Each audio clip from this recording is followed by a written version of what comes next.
Amar es para valientes. Un libro de Itiel Arroyo.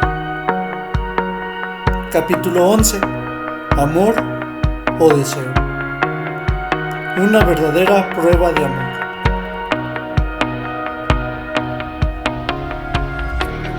El príncipe Absalón, hijo de David, tenía una hermosa hermana llamada Tamar. Amnón, su medio hermano, se enamoró intensamente de ella.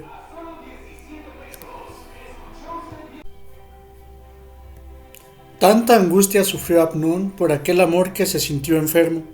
No encontraba la manera de estar a solas con ella, pues ella era virgen. Pero Amnón tenía un amigo muy astuto, su primo Jonadab, hija de Sima, hermano de David. Un día Jonadab dijo a Amnón: ¿qué te pasa? Pues cada día te ves más desmejorado. No pareciera que fueras hijo del rey. Estoy enamorado de Tamar, mi media hermana, le respondió Amnón. Bien, dijo Jonadab, te diré qué debes hacer. Anda, acuéstate y simula estar enfermo. Cuando tu padre venga a verte, pídele que te deje venir a Tamar para que te prepare algo de comer. Dile que te sentirás mejor si ella te da la comida. Así lo hizo Amnón. Cuando el rey fue a verlo, Amnón le pidió que su hermana Tamar le preparara 2 tortas y se las sirviera. Entonces Amnón le dijo a Tamar: ahora tráeme la comida a mi habitación y dame tú misma de comer. Tamar le llevó las tortas que le había preparado, pero cuando se acercó para darle de comer, Amnón le agarró y le exigió: acuéstate conmigo, hermana mía. Amnón, gritó ella, no seas necio, no me hagas esto. Tú sabes cuán grave es este delito en Israel. ¿A dónde podría ir con mi vergüenza? Y tú serías conocido como el más grande perverso de Israel. Mejor habla con el rey, que de seguro él dejará que nos casemos. Pero Amnón no atendió a sus ruegos, sino que, como era más fuerte que ella, la agarró por la fuerza y la violó. Luego, repentinamente su amor se convirtió en odio, y la odió mucho más de lo que la había amado. ¡Largo de aquí!, le gritó. ¡No! ¡No!, lloró ella. Rechazarme ahora es un crimen peor que el que ya has cometido. Segunda de Samuel, capítulo 13, versículo 1 y 6 al 6 y versículos del 10 al 16. Este es el relato de una obsesión que terminó en tragedia. Amnón se enamoró perdidamente de su hermanastra Tamar. Los dos habían crecido en el palacio real porque eran hijos del rey David, del mismo padre pero de diferente madre. Sin embargo, llegó el momento en el que Amnón comenzó a ver a Tamar de una forma diferente, no con los ojos tiernos de un hermano, sino con los ojos ardientes de un hombre consumido de deseo. De hecho, era evidente para todos en el palacio que Tamar había dejado de ser una niña para convertirse en una mujer cautivadora, vestida con su hermoso vestido de princesa que anunciaba que era una virgen reservada para aquel que llegase a convertirse en su esposo, aquel al que el rey diese su bendición. Pero Amnón se obsesionó con Tamar, deseaba tenerla, y cuanto más pensaba en los obstáculos que existían para poder poseer el objeto de su deseo, más enfermaba su cuerpo, hasta que se hizo demasiado evidente para uno de sus amigos llamado Jonadab, al que le reveló el secreto de su corazón. Jonadab concluyó diciendo a Amnón lo que esperaba escuchar: si la quieres, tómala. Y con esas palabras Jonadab impulsó a la muerte a su amigo como no lo había logrado ninguno de sus enemigos. Amnón urdió un plan sencillo. Se declaró enfermo delante del rey y pidió que Tamar le asistiese con sus cuidados. Cuando por fin logró quedarse a solas con ella, la agarró de la mano y le declaró sus deseos diciendo: acuéstate conmigo porque te amo. Ella se resistió, pero él insistía descontroladamente. Cuanto más intentaba soltarse de él, más fuerte la agarraba, hasta causarle dolor en el brazo. Sintiéndose acorralada, Tamar imploró a Amnón diciendo: «Si realmente me amas, pídele mi mano al rey, porque él no te la negará. Pero no hagas esto a escondidas, no lo hagas sin la bendición del rey. No consumes esta maldad que me pondrá en vergüenza a mí y te hará quedar como un necio a ti». Pero él, incapaz de escucharla a causa de su deseo incontrolado por acostarse con ella, concluyó la conversación diciendo: «Te quiero, y te quiero ahora». Forzándola, la empujó sobre la cama, rasgó sus vestidos de princesa virgen y, poniéndole el nombre exacto a lo que ocurrió, la violó. Convirtió sus besos en mordiscos, sus caricias en arañazos y sus manos en cadenas. En un instante cambió el honor de esa mujer en vergüenza por unos segundos de placer. Por solo unos segundos de placer. Pero lo más impactante de este relato es leer cómo las emociones de Amnón se transformaron en un instante. Después de abusar de ella, un cambio radical se produjo en la manera en la que veía a Tamar. Luego, repentinamente su amor se convirtió en odio, y la odió mucho más de lo que la había amado. Segunda de Samuel, capítulo 13, versículo 15. Cuando se consumió el fuego del deseo, quedaron las cenizas del desprecio. Aquello que él había definido como verdadero amor se convirtió en verdadero odio. Cuando se consumió el fuego del deseo, quedaron las cenizas del desprecio. Él, de pie mirando hacia la pared, comenzó a comprender que un instante de placer en su cuerpo no podía compensar la amargura que ahora estaba invadiendo su alma. Ella, sentada al borde de la cama con un intenso dolor en su cuerpo, pero que no podía compararse con la agonía que sufría su alma, le suplicó entre lágrimas que asumiese su responsabilidad. Mientras intentaba componer su vestido roto, le rogó que no empeorase las cosas haciendo como si nada hubiese ocurrido. Pero, sin apartar la vista de la pared, la echó de la habitación como una indeseable. Aquella mujer que había entrado como una princesa, ahora era expulsada como una prostituta. Si continúas leyendo el relato bíblico, podrás observar que este acontecimiento desencadenó una serie de catastróficas consecuencias en la vida de ellos y de sus seres queridos, terminando Tamar profundamente avergonzada, Amnón brutalmente asesinado y la familia irremediablemente dividida. Una obsesión que terminó en tragedia. Dominados por el espíritu de Amnón. Lo más preocupante de esta antigua historia es que es una historia actual. Ocurre constantemente y tú puedes ser el protagonista. Sé que no te va a gustar, pero es la verdad. Y la verdad duele, pero también sana. Nuestra generación está dominada por el espíritu de Amnón. Anhelan el amor, pero confunden el amor con el deseo. Amnón anhelaba el amor y podía sentir algo intenso por Tamar, pero confundió amor con deseo. El amor se preocupa por el bienestar a largo plazo. El deseo solo piensa en satisfacer el capricho momentáneo. Él declaraba que la amaba, pero pronto se descubrió que esa palabra estaba vacía de significado para él.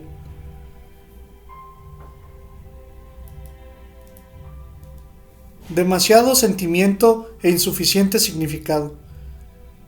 Quizás sentía en sus entrañas el rugir del instinto sexual, en su mente la fascinación por la belleza femenina, en su corazón la explosión de las emociones del enamoramiento, pero no experimentó el significado del amor verdadero. La deseaba, pero no la amaba.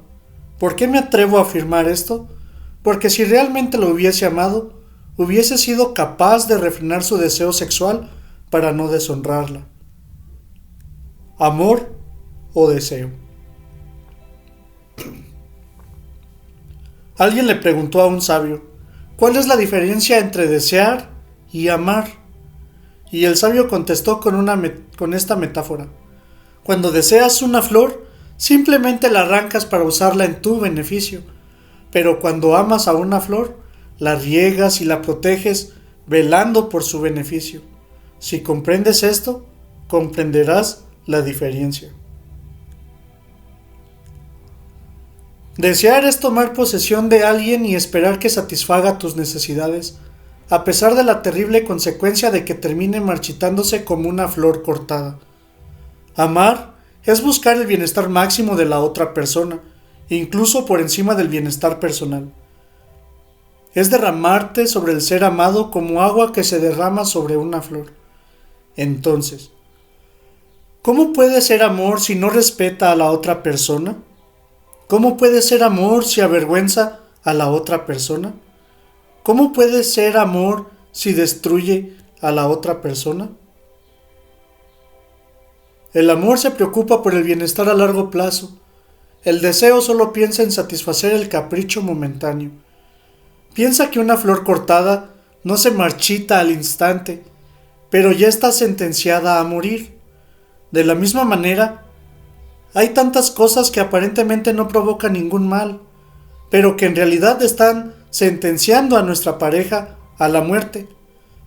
Por eso, el que ama muchas veces tiene que decirse no o decir no a su amado, porque el que ama no busca hacer feliz a su pareja un momento, sino hacerla feliz a largo plazo. Tristemente, esta historia revela que Amnón tenía más fuerzas en sus genitales que en su corazón. Pensó que el amor se mide por cuánto deseo sientes por la otra persona, y no entendió que el amor se mide por cuántos deseos estás dispuesto a sacrificar por el bienestar de la otra persona. Amnón ardía por Tamar con un fuego equivocado. La deseaba, pero nunca llegó a amarla. Qué poco duró la llama de este hombre. No comprendió que el fuego del deseo es una llama que dura unos segundos, con suerte unos minutos, pero el fuego del amor es una llama que perdura. Me atrevo a afirmar que probablemente Amnón amaba más las emociones que sentía por Tamar de lo que amaba a la propia Tamar. Confundió estar enamorado de ella con amarla de verdad. Creyó que amar es sentir, cuando en realidad amar es buscar el bienestar máximo de la otra persona a pesar de lo que sientes. A veces en contra de lo que sientes. Y entiéndeme, estás en peligro de ser dominado por el espíritu de Amnón, tanto si eres hombre como si eres mujer.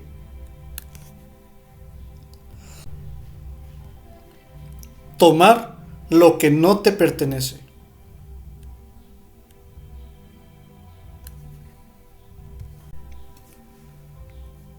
Por si fuera poca la falta de cordura de este necio, no solo no tenía amor por la princesa, sino que tampoco tenía temor al rey. El rey que era su padre y el padre de ella. El rey que estaba emocionalmente involucrado en la vida de sus hijos, pero que estaba siendo insultantemente ignorado, como si no tuviese nada que ver en esa relación. Al observar el dramático cuadro que nos pinta la historia, no puede ignorar el mensaje simbólico que pretende transmitirnos. Nosotros somos los hijos del rey. Dios es el rey de la historia.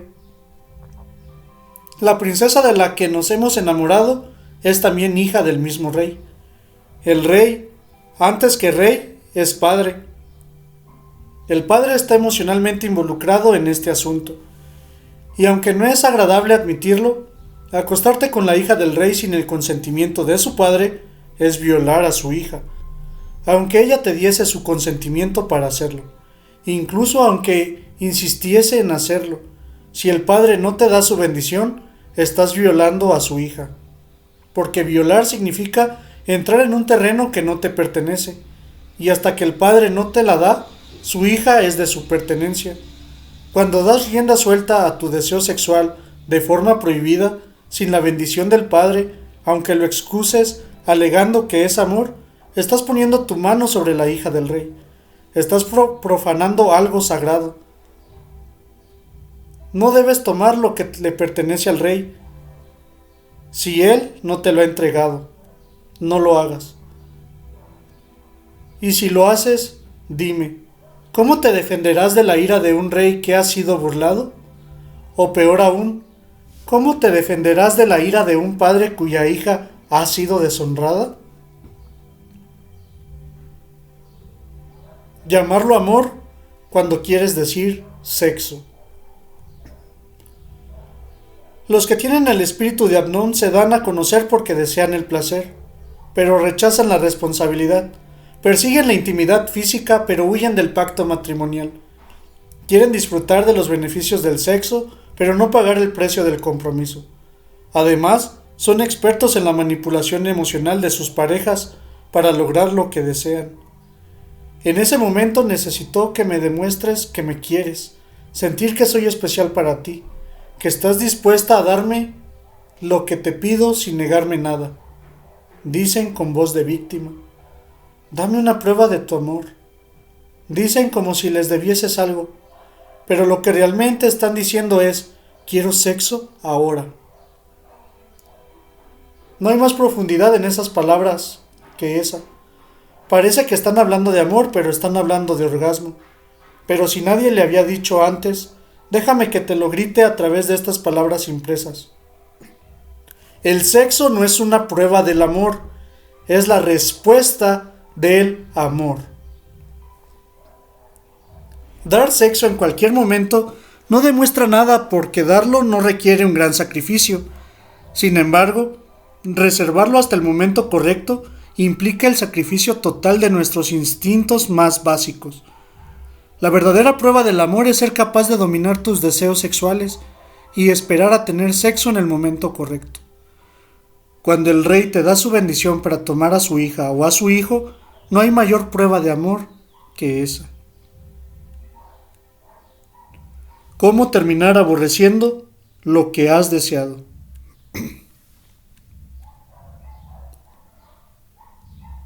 De la historia de Amnón y Tamar aprendemos que cuando satisfaces tu deseo sexual de forma prohibida, aquello que tanto deseabas se convierte en lo que más aborreces. Luego, repentinamente, su amor se convirtió en odio y la odió mucho más de lo que la había amado. Segunda de Samuel 13:15.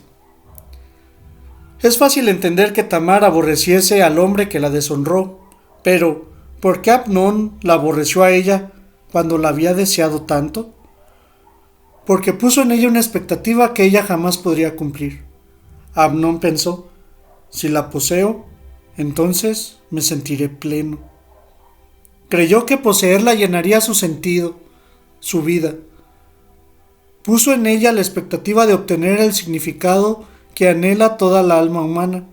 Creyó que ella era la respuesta a las preguntas más profundas de su corazón. ¿Quién soy? ¿Cuánto valgo? ¿Para qué existo? Entonces la poseyó, pero no obtuvo lo que anhelaba. Vacío, sin respuestas. Solo una insoportable sensación de estar incompleto. Lo peor que nos puede ocurrir es conseguir lo que queremos y descubrir que lo que realmente queríamos era otra cosa. Entonces Amnón volvió a mirar a Tamar y sintió ira, porque la expectativa no cumplida siempre conduce a la ira. Lo que Amnón no entendió es que el sentido de su vida, la plenitud de su alma, las respuestas a las preguntas de su corazón, no se encontraban en Tamar, sino en el rey, en su padre. Nuestro significado se encuentra en la bendición del Padre. Peligrosamente necios. Desconocer el poder que tiene el sexo para crear o destruir en la vida de las personas es la evidencia de una generación necia. El sexo mal usado puede convertir el amor en odio. Como pastor recibo constantemente mensajes de jóvenes que creyeron que dar sexo a sus parejas antes de casarse les uniría más y los impulsaría hacia el matrimonio, pero descubrieron con dolor que el sexo en el momento incorrecto los separó y anuló todos sus planes del futuro. Como el correo de una mujer de 15 años que se lamentaba por haber dado una prueba de amor a alguien que terminó odiando. Yo nunca me había acostado con nadie, pero estaba locamente enamorada de él. Pasó el tiempo y terminamos en la cama juntos, haciendo cosas que yo sabía que no eran correctas, pero rompí mis propias normas para no perderlo. Ese es el error más grande que pude cometer. Creía que haciendo lo que el chico deseaba, iba a estar loco por mí, pero eso no es verdad. Ahora ya no estamos juntos y siento que se ha llevado algo de mí. Lo odio. No han sido pocas las veces que he corrido detrás de jóvenes que abandonaban la comunidad de la iglesia, y mientras les rogaba que no se marchasen, me han respondido con palabras bañadas en lágrimas. No puedo estar cerca de esa persona que antes amé, pero que ahora odio. Siendo honestos, las personas a las que se referían con tanto resentimiento no eran el estereotipo de personas crueles. Ojalá lo hubiesen sido porque hubiese sido más fácil arremeter contra ellas. Sin embargo, eran jóvenes con valores cristianos y que se esforzaban por vivir conforme a sus creencias. Sencillamente, eran jóvenes dominados por el espíritu de Amnón. Eran jóvenes que anhelaban el amor, pero que confundieron el amor con el deseo. Eran jóvenes que se adelantaron a tomar algo de la otra persona que Dios todavía no les había entregado. Eran necios, pero no crueles. Bastante estúpidos, si me permite ser claro, pero no malvados. Sin embargo, no hace falta ser cruel para crear una catástrofe en la vida de una persona, y muchas veces la ignorancia ha provocado más dolor que la maldad. Al igual que Tamar, he visto la vida de muchos jóvenes arruinada por un Amnón que no supo poner bajo dominio sus deseos, provocando después un peso de culpa tan insoportable sobre ellos que terminó arruinando la relación y precipitando finalmente a algunos de los dos a alejarse de Dios, a causa de un sentido agudo de vergüenza por lo ocurrido. Créeme, si hay algo que debería causarte temor, es saber que un día estarás cara a cara con el rey y no conviene que él pueda reprocharte la muerte de una de sus hijas a causa de la irresponsabilidad con la cual trataste su corazón. Piensa en esto la última vez que seas tentado a excederte con una princesa. Una verdadera prueba de amor.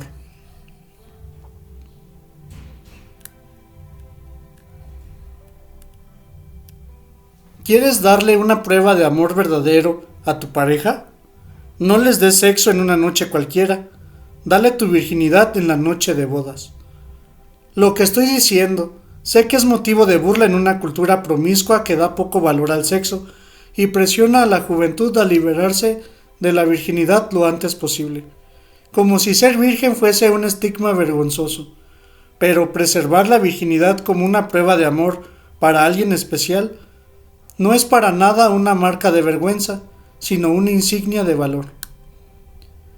Se necesita valor para vivir en un nivel superior a tus deseos, porque solo los valientes son capaces de vencerse a sí mismos.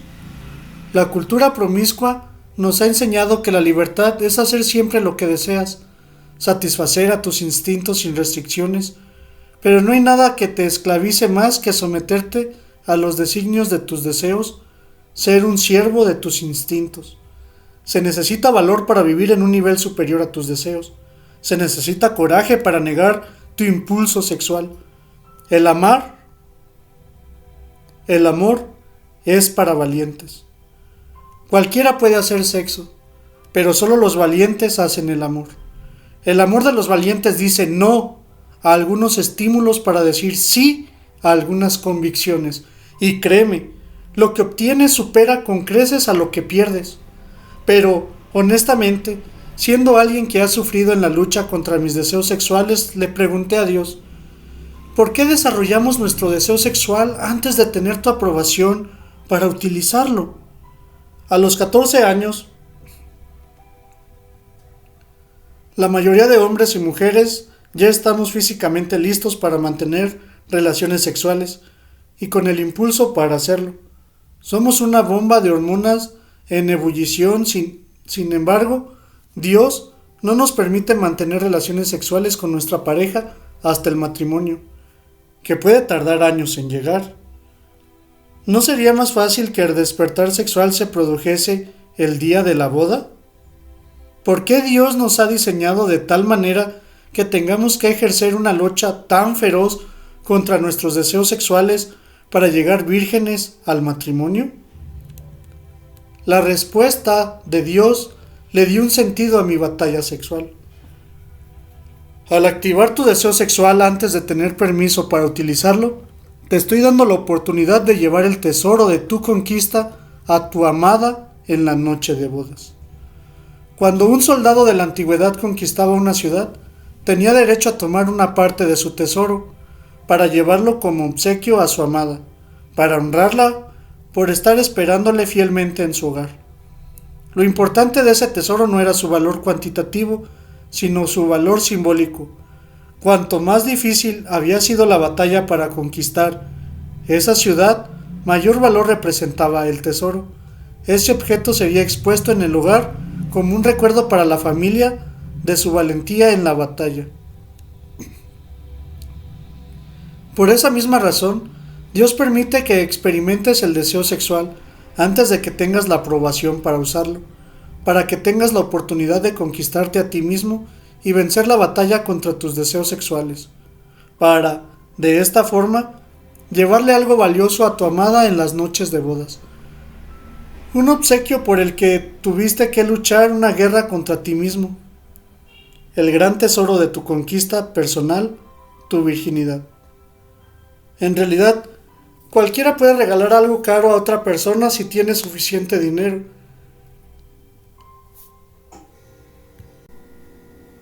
Sin embargo, solo los valientes que han conquistado su sexualidad pueden regalarle su virginidad a la persona que aman. Algo de un valor simbólico tan elevado que el dinero jamás podrá comprarlo. La noche de mi boda, yo le di algo exclusivo a mi amada, algo que no le he dado a otra persona y que jamás se lo daré. Un tesoro que me costó una gran lucha obtener, que representaba años de espera, disciplina y sacrificio. También representaba duchas frías, huidas desesperadas y ruegos de ayuda. ¿Y por qué no admitirlo? Representaba la resistencia a la burla de otros durante años. Representaba una historia de valor. Era un obsequio de un costo invaluable. Estoy hablando de mi virginidad. Esa noche, como un guerrero valiente, llegué a mi hogar, llegué a ella. Traía conmigo mi tesoro especial, dispuesto a entregárselo a ella, y solo a ella. Con lágrimas de alegría le dije: con este tesoro que ahora te entrego, quiero declararte que tú vales para mí todo el sacrificio que me ha costado traerte mi virginidad hasta esta noche. Eso es lo que tú vales para mí. Todo este sacrificio, toda esta historia de conquista personal, mi historia. Esa fue mi prueba de amor. ¿Puede una noche de deseo cualquiera, con cualquiera, de cualquiera manera, superar una noche de amor como esta? El Dios que se inclina y nos levanta del polvo. Si entregaste tu virginidad a alguien que ya no forma parte de tu vida y piensas: no hay restauración para mi error, ya no tengo nada exclusivo que ofrecer a la persona con la que me casaré, lo he perdido y es irreemplazable. Déjame decirte que nuestro Dios es capaz de restaurarlo todo, incluso tu pureza sexual. La gracia de Dios tiene poder de hacerlo todo nuevo, incluso darte una nueva virginidad, para que luches por ella y lleves el tesoro de tu conquista a alguien especial en tu noche de bodas. Porque la virginidad es un asunto del alma más que del cuerpo, y no hay mejor restaurador de almas que Jesús. El Evangelio nos cuenta la historia de una mujer cuya alma estaba arruinada, en el polvo. Entonces los maestros de la ley y los fariseos llevaron a una mujer que había sido sorprendida en adulterio. La pusieron en medio del grupo y le dijeron a Jesús: Maestro, Esta mujer ha sido sorprendida en el momento mismo en que cometía adulterio. La ley de Moisés nos ordena que debemos apedrear a esta clase de mujeres. ¿Tú qué dices? Juan 8, 3, 5. ¿Puedes imaginarte la vergüenza que estaba sintiendo esta mujer? Sorprendida en el acto mismo de adulterio, abandonada a su suerte por el hombre con que se había acostado, traída violentamente por sus acusadores al templo, expuesta delante de una multitud con piedras en sus manos, siendo consciente de que era culpable de haberse rendido a sus deseos destructivos. Tirada en el polvo, en mi imaginación la veo tirada en el suelo, sucia y semidesnuda, con su vestido roto por el poder destructor del deseo, como Tamar. La ley declara que hay que apedrearla, pero ¿qué dices tú, Jesús? La gracia está a punto de dictar sentencia, porque la gracia es una persona, la gracia es Jesús. Jesús se inclinó y comenzó a escribir en el suelo con su dedo, Juan 8:6. En silencio, la gracia se inclinó a la altura de ella, a la altura del polvo, y con su dedo dibujó en el polvo.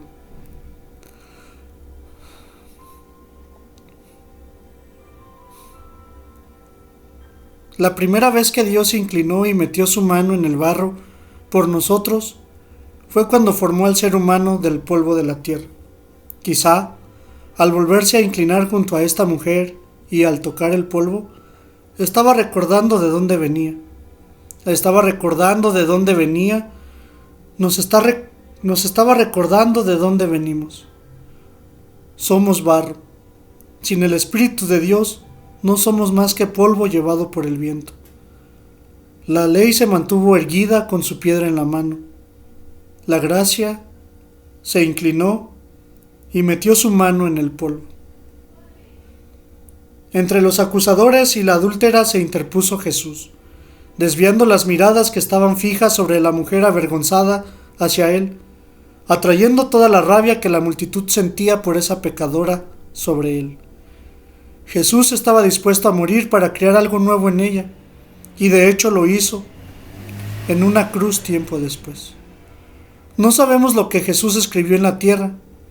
Quizás escribió los mandamientos, pero ante la insistencia de los acusadores por una resolución, Jesús se irguió, con la cabeza bien alta, desafiando a los acusadores y señalando al polvo dijo: «Aquel de ustedes que nunca haya pecado, tire la primera piedra». Juan 8:7. Acusados, los acusadores por sus propias conciencias, admitiendo en silencio que ellos también eran culpables de transgredir los mandamientos de Dios, fueron retirándose uno por uno. Cuando quedaron solos, Jesús se volvió a inclinar hacia la mujer, pero esta vez para levantarla del polvo, para restaurar su alma, para hacerla nueva. Entonces, él se enderezó y le preguntó: «Mujer, ¿dónde están? ¿Nadie te ha condenado?». Ella dijo: «Nadie, Señor». «Yo tampoco te condeno. Vete y no vuelvas a pecar». Juan 8, 10 y 11. De esta manera, convirtió a una adúltera en una virgen, la hizo nueva, le dio un nuevo comienzo. Ese es el poder de la gracia. De la misma manera, Jesús se inclina hacia ti a la altura del polvo donde te encuentras en este momento y te pregunta: ¿dónde están los que te acusan? Se refiere a esas voces fuera de ti o dentro de ti que te condenan diciéndote: tu error es irreparable, ya no hay pureza en ti, no tienes nada para ofrecer. Jesús te levanta del polvo para hacerte nuevo y te recuerda: la única voz que debes escuchar es la mía, y hoy te dice: yo no te condeno. Vete y no peques más. Muchos, al leer estas palabras, creen equivocadamente que Jesús le estaba haciendo una advertencia a la mujer al estilo: te he perdonado, pero ten cuidado de no volver a las andadas. Pero nada que ver con eso. Jesús la estaba empoderando con estas palabras de gracia para que nunca más volviese a pecar. Porque eso hace la gracia, no solo te levanta del polvo, sino que te empodera. Porque eso hace la gracia, no solo te levanta del polvo, sino que te empodera para vivir en pie el resto de tu vida. Por lo tanto, cuando llegues al cielo, si quieres conocer personalmente a esa mujer, no se te ocurra preguntar por ella como la mujer adúltera, porque en el cielo se le conoce como la mujer que fue perdonada y nunca más volvió a pecar. Porque la gracia te da un nuevo nombre. En un solo momento, el momento leyendo este capítulo como una adúltera, puede terminarlo como una virgen.